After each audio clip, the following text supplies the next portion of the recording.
আসসালামু আলাইকুম। সবাইকে ঈদ উল ফিতরের শুভেচ্ছা।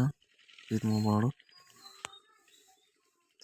যারা কৃষক বা খামারি তাদের জীবন কিন্তু থেমে নেই।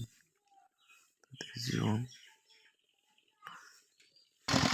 কৃষিকাজে, কেউ বা খেতে সেচ দেওয়ার কাজে, যাদের খামার আছে তারা ঘাস সংগ্রহের কাজে ব্যস্ত।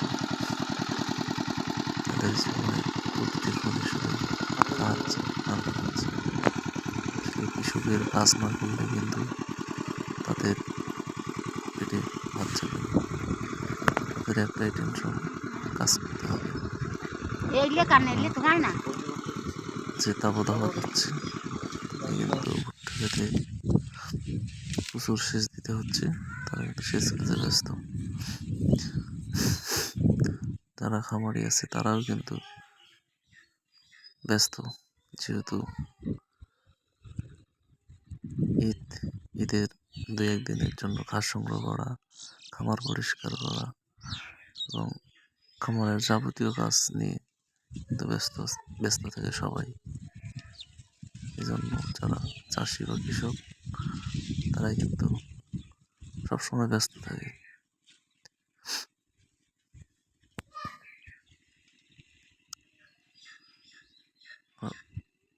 সবাই ভালো থাকবেন, সুস্থ থাকবেন। আসসালামু আলাইকুম।